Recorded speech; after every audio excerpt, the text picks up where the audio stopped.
Nós teremos agora o momento de debates, do mesmo formato, perguntas por escrito e recolhidas pelas nossas assistentes que já estão no salão prontas para buscar os questionamentos. Nós convidamos inicialmente para ocuparem os seus lugares aqui no palco, na condição de moderadores dessa mesa redonda, o Gleiciano Vasconcelos e o Alexandre Barbosa, ambos membros do Grupo Agricultura Sustentável. Boa tarde a todos. Com grande satisfação a gente fala aqui como produtor rural. Eu acredito que este é o ambiente que onde a gente encontra, vou chutar um número, 50% de produtores. Nós temos aqui as pesquisas, instituições de pesquisas, nós temos as empresas e os consultores, né? Se alguém está pensando em começar, eu acho que essa é a grande oportunidade, né? Você pode aqui conversar com quem do seu vizinho do lado, como é que você faz, como é que está fazendo. Esse é o primeiro passo, é a ação, né? A gente trabalha com multiplicação on-farm, né? Exclusivamente de bactérias, ainda de meio líquido não, Marcos, né? O desafio chega a coça à vontade, mas a gente sabe justamente dos pontos de atenção que a gente tem, que o Marcos muito bem explicou. Então, a gente tem que tomar alguns cuidados, então, uma coisa por vez. Vou passar para o Alexandre, ou já faço a pergunta. Vou fazer a pergunta para o Marcos, né? E depois eu passo logo em seguida para o Alexandre. Existe um protetor solar para formular junto com produtos biológicos, que seriam as formulações, permitindo assim a aplicação em horários com alta insolação?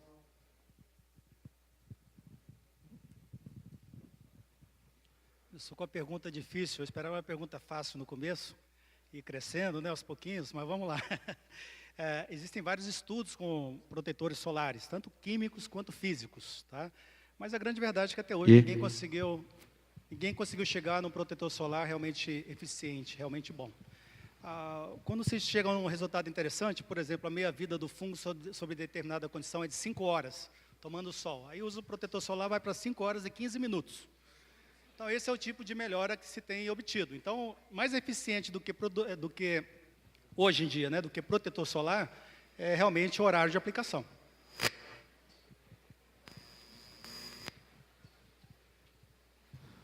Vamos ver a próxima pergunta, então. A aplicação de tricoderma, juntamente com purpúreo ou pocônia, pode anular o efeito dos últimos? Ou seja, vou ampliar a pergunta. O efeito positivo de um pode gerar um efeito negativo em outro, os biológicos aplicados juntos? Se o tricoderma anularia o efeito do purpuriocílio e de pocônia ser aplicados juntamente, né? E aí eu quero ampliar a pergunta, quer dizer, quando a gente usa as aplicações nas fazendas, nós fazemos muitas misturas, por tentativa e erro, por experiência, né? Então, muitos biológicos, sejam eles bactérias e tem incluído alguns fungos, né? Então, essas associações, você já tem alguma ideia do que funciona melhor, o que pode atrapalhar? A grande verdade é que eu vou falar muito hoje aqui para vocês, não sei, porque muita coisa falta ser estudada. Produção on-farm é uma coisa muito nova, essas produções por fermentação líquida, né, principalmente, e misturando esses micro-organismos, né? O que acontece depois no campo a gente não sabe ainda, tudo é empírico. Tudo é observação de produtor rural, tudo que existe hoje em dia, tá? Pela lógica, não seria uma boa estratégia misturar, porque o tricoderma realmente ele cresce muito mais rápido do que os outros fungos, né? Pode matar os outros fungos, né? Mas isso na teoria, muitas vezes a gente é surpreendido, né? A teoria fala uma coisa quando vai testar no campo da outra, né? Então, assim, a minha resposta assim, a essa pergunta é não sei. Vamos pesquisar, né? Vamos pesquisar, temos que pesquisar. Próxima pergunta. Riscos não especificados de fungos entomopatógenos podendo afetar insetos benéficos. Alguns fungos entomopatogênicos realmente podem afetar insetos benéficos, tá? Então, por isso que é muito importante você conhecer o fungo que você está utilizando, o isolado que você está utilizando. O isolado é aquela variante genética dentro da espécie, ok? Tem isolados de Bovéria baciana, por exemplo, que matam abelhas, né? Então, se você sabe disso, você tem que aplicar no horário que as abelhas não estão lá buscando comida, né? Então, isso acontece. Agora, tem outros fungos que são muito pouco patogênicos às abelhas, né? Então, depende da espécie que está sendo utilizada. Eu estou falando de abelhas aqui, mas existem vários outros insetos benéficos, né? Predadores, parasitoides, bicho da seda, né? E existem relatos de fungos entomopatogênicos atacando todos eles, né? Inclusive na Europa, onde é muito comum, em casas de vegetação, você usar entomopatógenos, fungos, bactérias, predadores, né? O pessoal toma um certo cuidado. Por exemplo, aplica o fungo só 2 dias. Aplica o fungo, por exemplo, só 2 dias depois libera o parasitóide ou o predador. Tá? Não é feita a liberação, a aplicação concomitante. Dá-se um intervalo. Então, basicamente, a tricograma, né? Então, são 3 perguntas, a gente vai juntar elas que são no mesmo sentido. Se aplicar químico, vou matar tricograma? Tem tricograma para ovos de percevejo na soja? O tricograma vai se reproduzir e aumentar a população dele na área? Bem, deixa eu responder. Primeiro eu queria pedir desculpa que está de óculos. Há 10 dias atrás eu operei as vistas, então aqui está muito claro. Então me desculpa aí, mas é que você está andando com esse óculos, né? Mas eu espero que semana que vem eu não precise usar nem esse nem o outro. Bem, o tricograma vai se reproduzir e aumentar a população dele na área. Essa é uma das grandes vantagens do controle biológico. Ele é dependente da densidade. Ele solta imediatamente, ele atua, ele é de vida curta, ele parasita os ovos e a próxima geração ocorre em 10 dias. Se você tiver na área populações dos ovos da praga, ele perpetua. Tanto é que em agricultura de produtos perenes, ou mesmo um caso típico de milho verde, em que você tem o milho constantemente plantado, quase na base semanal, e tem o ovo da praga, você vai ter gerações. Por exemplo, enquanto você tem 4 gerações da lagarto cartucho, você tem mais de 10 do tricograma. Mas de maneira alguma ele não se torna praga de jeito nenhum. A outra pergunta que tem para perceber das sojas. Na verdade, o grande programa de controle biológico do percevejo da soja é uma outra espécie de parasitóide de ovos, que é o Telenomus podizes. Esse é muito famoso e com vastos resultados de pesquisa, então facilmente ele é produto de biofábrica. Mas não é o tricograma, mas ele é igualmente importante. Se aplicar químico, vou matar o tricograma? Não só o tricograma. Essa é a ideia. O tricograma é uma tecnologia para substituir o químico. Obviamente, é um caso que está acontecendo hoje, que quando lançou o milho BT, por exemplo, tirou muito dos produtos químicos para a lagarta do cartucho. Os sugadores tomaram conta. Então, esse é um negócio que a gente tem que falar. Mas, como eu expliquei, eu estou sempre divulgando o aspecto de fazer o manejo das pragas do cultivo, da soja, do milho, do feijão, e não individualizar. Isso é contra o princípio de manejo integrado.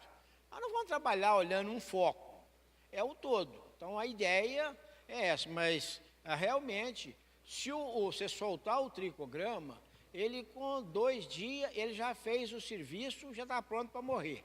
E uma outra coisa deve ser esclarecido, os insetos, a hora que soltou o tricograma, ele tem o potencial de ovo.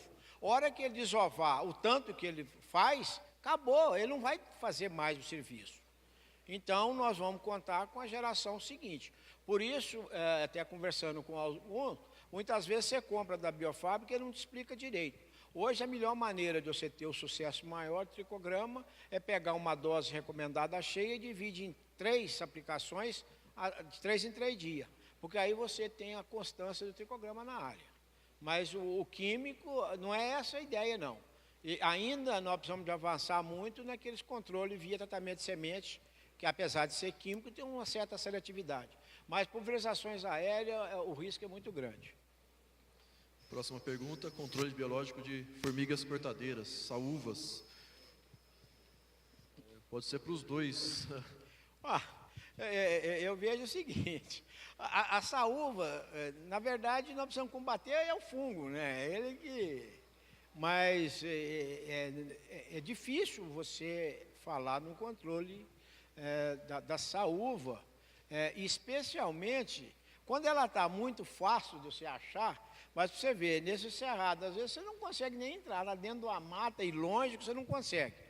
Então, a saúva não sei se você vai falar que tem controle biológico, mas é um problema muito difícil de resolver. Obviamente, talvez deveria ser um bom controle biológico do fungo, né? E fazer ela levar fazer um suicídio, né? Realizar controle biológico de pragas e doenças podem causar desequilíbrios da população de organismos usados para o controle? Céu Murilo Botrel, estudante de gestão de agronegócio da UNB. Realizar controle biológico de pragas e doenças pode causar desequilíbrio da população dos organismos usados para o controle? Eu não sei se eu entendi a pergunta. Você entendeu? Começa a responder. Eu vou ampliar a pergunta, né? Quando a gente usa algum controle biológico, pode gerar algum desequilíbrio em outros organismos benéficos, né? O sistema pode se desequilibrar? Deixa eu começar a responder. Como eu já mencionei, o controle biológico é dependente de densidade. E assim que tem que ser. Para haver desequilíbrio, um vai crescer muito e o outro cair muito. Mas não é essa a realidade. Quando você fez a opção de fazer o controle biológico, porque os benéficos lá na natureza estavam em minoria. E isso é muito fácil de explicar. Quando você vai iniciar uma produção agrícola, você planta o milho, a soja, você pôs a comida à disposição. Não tem benéfico ainda. Aí da comida lá vem a praga. Então chegou a praga. Depois que o benéfico chega. Esses benéficos de ocorrência natural. Então por isso eles sempre estão chegando atrasados. Então o controle biológico aplicado é exatamente uma antecipação do benéfico para ele chegar e já reduzir a população da praga-alvo e dar oportunidade para os outros. A mortalidade que possa acontecer daí em diante é em função mais da disponibilidade do alimento. Se está faltando alimento, a opção é os inimigos naturais irem para outra área, e se não tiver nada, eles vão naturalmente morrer, e isso é desejável. Então, isso está falando de muitas pessoas me perguntam, o tricograma não vai virar uma praga? Claro que não, ele não se alimenta. Então, não tem esse risco, não tem. Aliás, eu acho interessante a pergunta, que esse risco existe muito quando se aplica agrotóxico. Porque ele aí desequilibra tudo, ele zera o esquema. Então não tem esse risco, não. Esse é a grande vantagem do biológico. Quer completar? Bem, com relação aos microbiológicos, né, é muito importante essa correta seleção da espécie e do isolado. Como eu falei, alguns isolados podem ter efeitos deletérios, né, sobre predadores, parasitoides. Então, para você evitar problemas futuros desequilíbrios causados pelo controle biológico, você tem que ter feito uma seleção prévia dos agentes que você pretende usar no campo. Okay? Eu gostaria de complementar falando que a gente costuma trabalhar com inundação de organismos benéficos, ocupando espaço, trabalhando de forma bem preventiva. E segunda coisa, com a maior variedade possível. Então, muitos organismos benéficos ocupando espaço, de forma preventiva, você evita que os ruins entrem, né? A próxima pergunta é sobre fungo pocônia. Tem a função de disponibilizar fósforo preso ao solo ou é boato? Disponibilizar fósforo. Olha, na realidade, eu sou especialista em fungos entomopatogênicos e minha colega que ia falar de pocônia teve um problema de saúde e não pôde vir. Então, eu estava meio aqui como tapa-buraco, sabe? Então, eu falei o básico assim da pocônia, né? E é o que eu não sei falar muito mais da pocônia, não. se ela ajuda na solubilização de nutrientes, né? Eu imagino já ter lido alguma coisa a respeito dessas linhas, mas eu não sei falar mais do que isso, não, gente. eu posso, da mesma forma, consultar especialista no assunto, até a doutora Regina, lá do Senagem, né? E voltar para o grupo de vocês. Eu me comprometo a mandar essa informação também.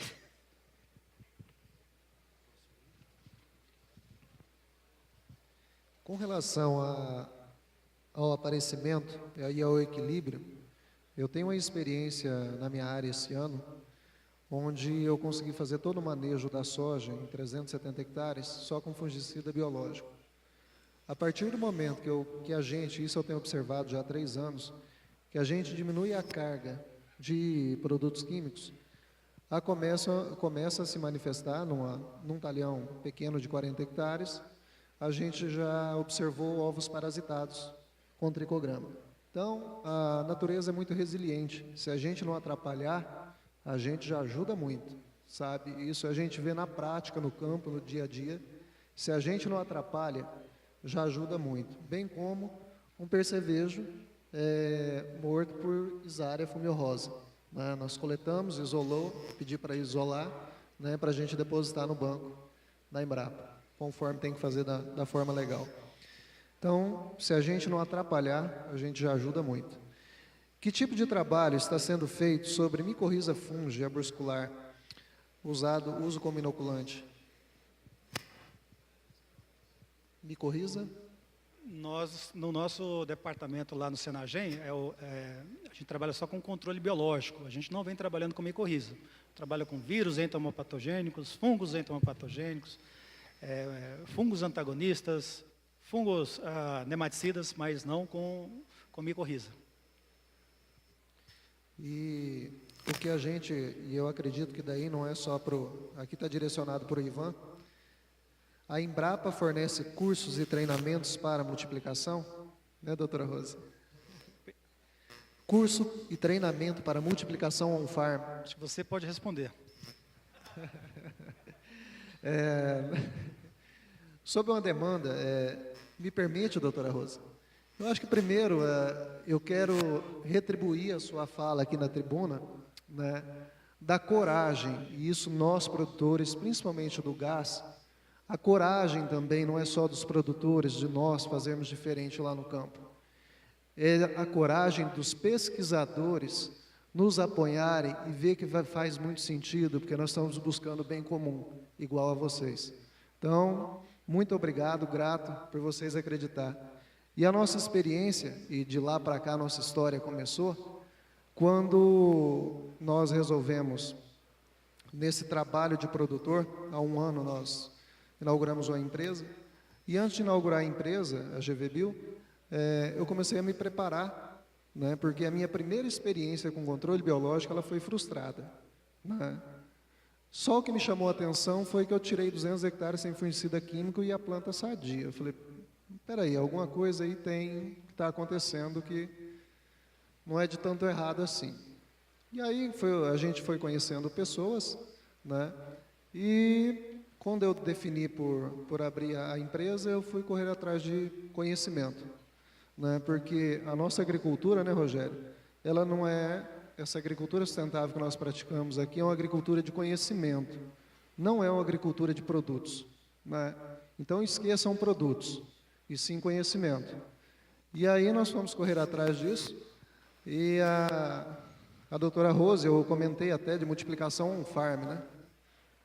Pronto, o Marcelo também, meu Deus, isso não é assim. Não. Falei, olha, calma, vamos olhar para um outro lado.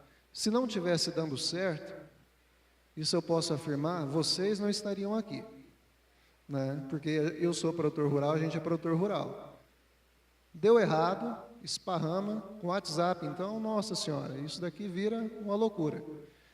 Então, deu certo. Então, doutora, olha, veja bem, está dando certo.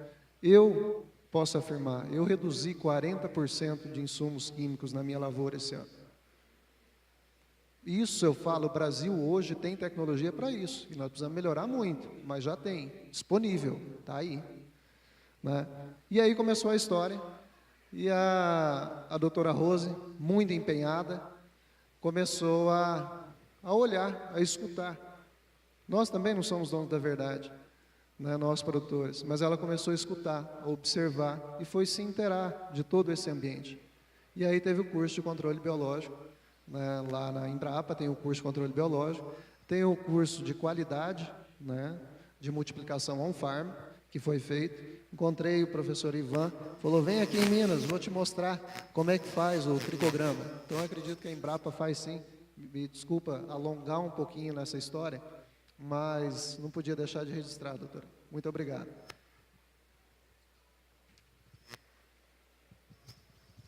Aqui são mais duas perguntas sobre cursos, perguntando sobre legislação, foi falado sobre legislação, mas perguntando também se tem apostilas, guias, sobre produção on-farm. Então, acho que essa pergunta está respondida com as palestras, né? Mas se os professores quiserem completar com alguma outra informação, né?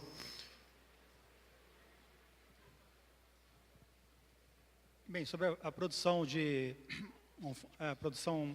fermentação sólida ou líquida dos diversos micro-organismos, né, isso está tudo publicado, tem capítulos de livro, né, e tem inclusive livros nacionais, né, abordando esse assunto. Então, isso não é tabu, isso está disponível.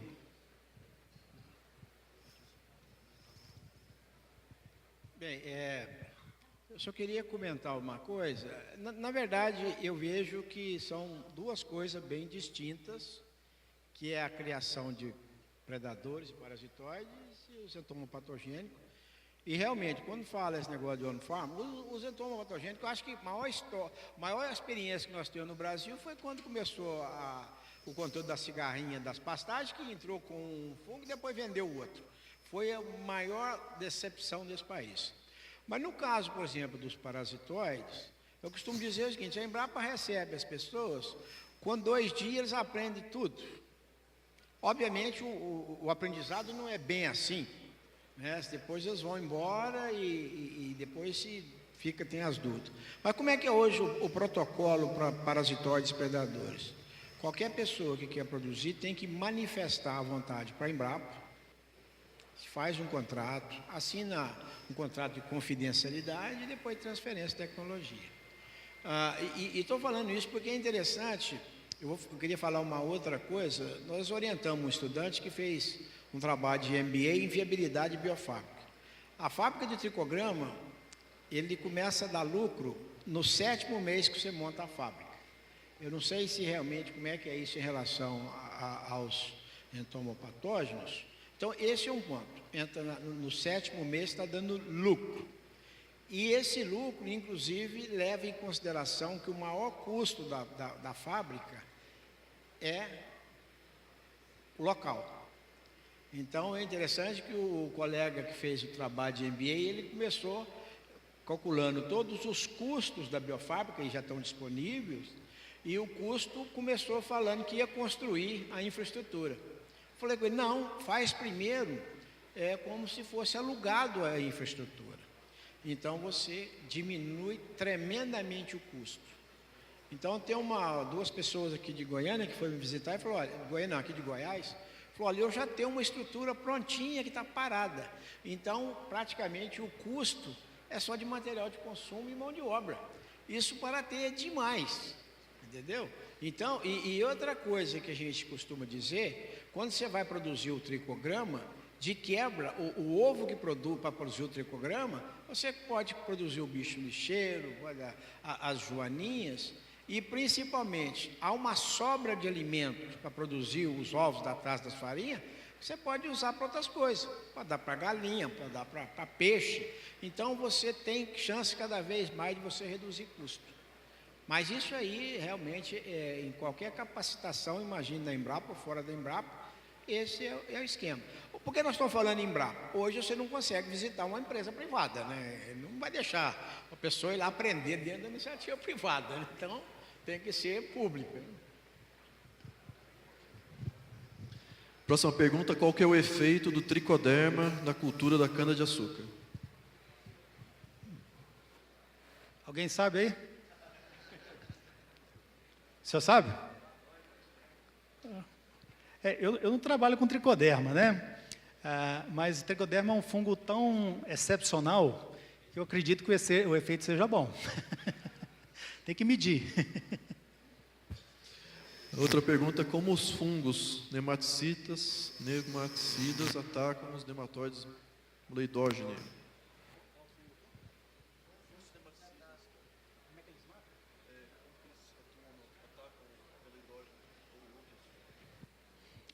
A pergunta é como é que os fungos nematicidas atacam os nematóides, né?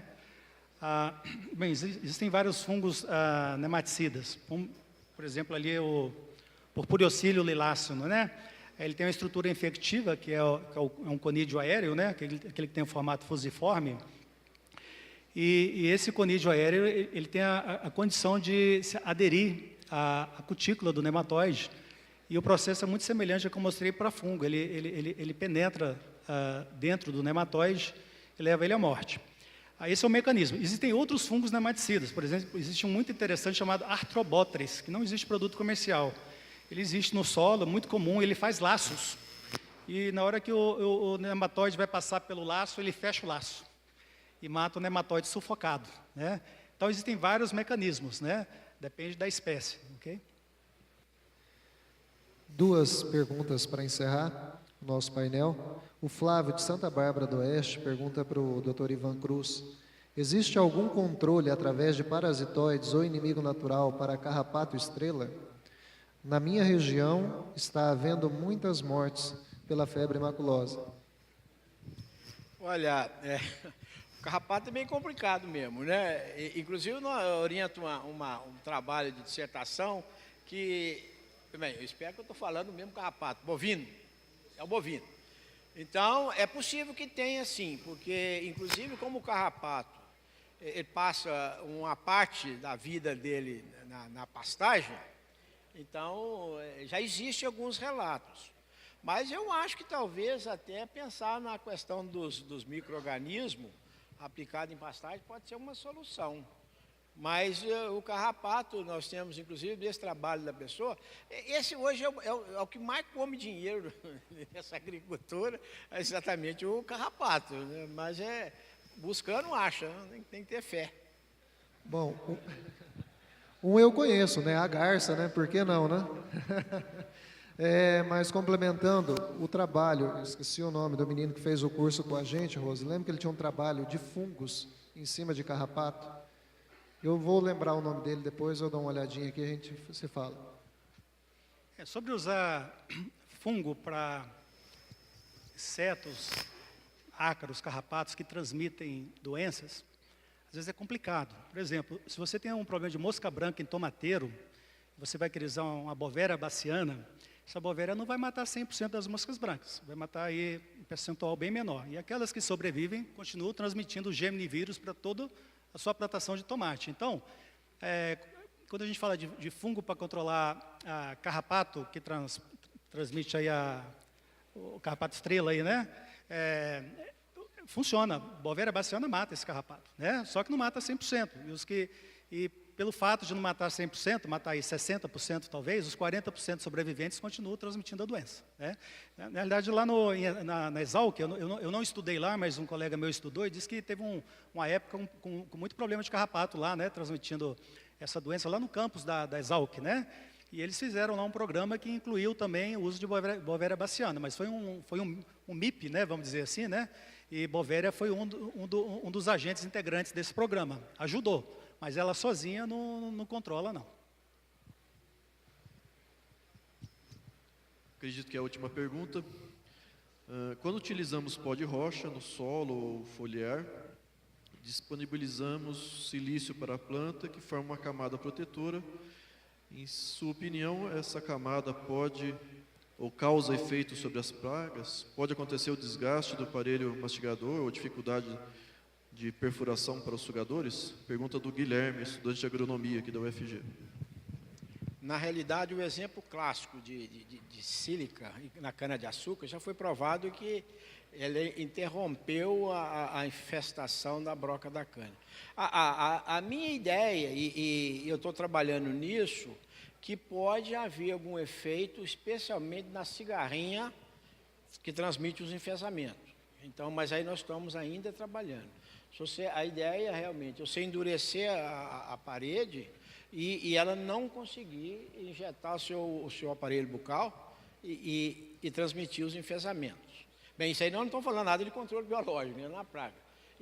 Na verdade, só para essa cigarrinha que transmite enfesamento, isso está muito batido. Existe um punhado de informações para serem descobertas.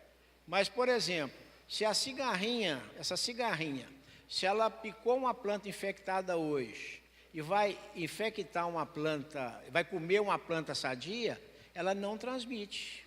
Ela só vai transmitir se ela tem 20 dias que ela pegou o primeiro micro-organismo. Então, o manejo da cigarrinha, não dá para a gente responder isso aqui agora. Mas eu tenho a ideia que a sílica, ou sílica ou qualquer outro que engrossa a parede celular, pode ter um efeito. Da mesma maneira que eu acho que isso fatalmente vai estar conjugada, por exemplo, com tratamento de semente de longa duração. Porque é um negócio complicado, porque quanto que precisa endurecer? Tá certo? Mas existe sim caso documentado, precisa de acertar esse negócio de dose, porque às vezes um é via raiz, outro já faz via pulverização, então pode ser que seja uma saída. Essa mistura, como eu falei, teoricamente, ela é detrimental aos demais fungos. O tricoderma teria uma vantagem, seria uma relação de competição, né? Mas isso é a teoria, tem que ser testado. Eu sei que para o produtor é muito mais prático, né, fazer misturas e aplicar conjuntamente, né, no suco de plantio, tratamento de semente, etc., né?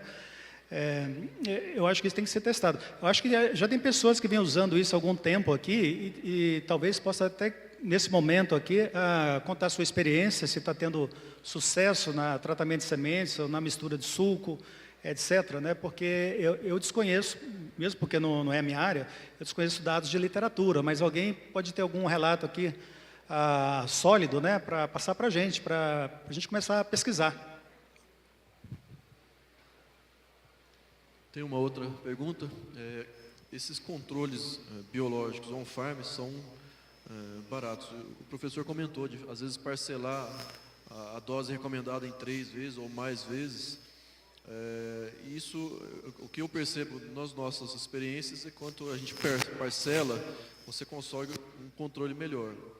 E a associação de produtos que tem um efeito parecido, né? O exemplo, o Bacillus subtilis e o Bacillus púmilis têm um efeito parecido, mas eles juntos têm um sinergismo muito grande, tem um efeito muito maior. Em relação aos fungos e aos controles também com os parasitóides, né? E a pergunta para os dois. Vocês já testaram isso? Quer dizer, em vez de usar só um produto específico, usar 2, 3 ou mais para controlar as pragas, de repente pode ser uma estratégia mais eficiente? Pode. Se você tem a ocorrência simultânea de várias pragas, você pode usar fungos diferentes que sejam compatíveis entre si, né? E dessa forma manter o seu ambiente mais saudável, sem entrar com químico. Isso é possível, né? Conheço poucos casos, mas eu acho que muitos de vocês, de certa forma, têm feito isso, né? E alguns relatos têm sido positivos, né? Então, se é possível misturar, é possível, né? Quais espécies misturar e que dosagem aplicar, isso eu não sei, isso tem que ser avaliado. Okay? Só fazendo um parênteses aqui também, gostaria de fazer uma diferenciação entre produção on-farm de bactérias, produção on-farm de fungos, que foi meu tema. No caso de produção on-farm de BT, por exemplo, BT sempre foi produzido em meio líquido. Então, você sabe que a estrutura que você está produzindo, ela funciona.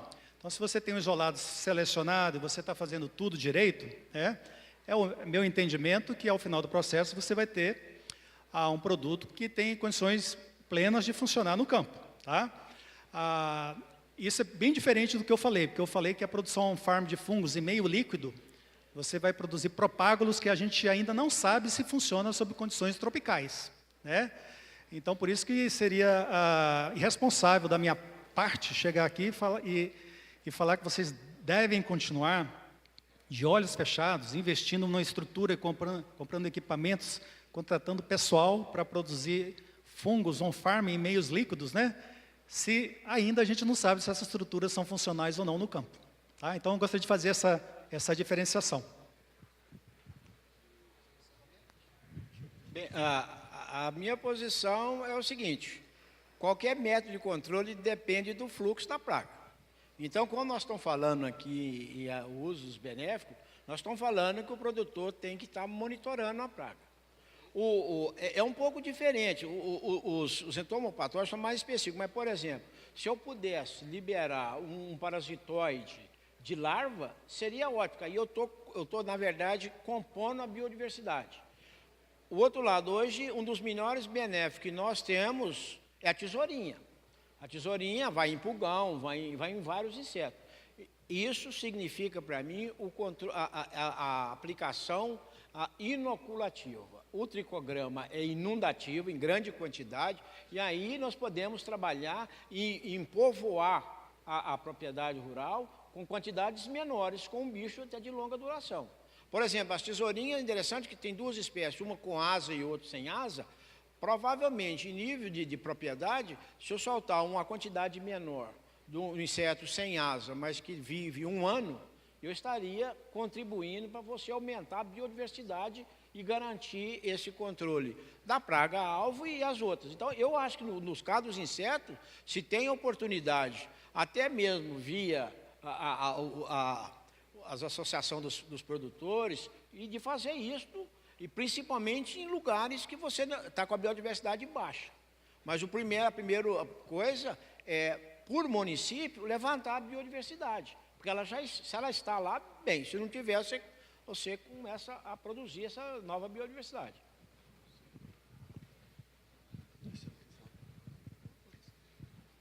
Não, nós já estamos encerrando o nosso painel, né? Agradecer a todos. E a gente está aqui para contribuir como produtor rural. Tá?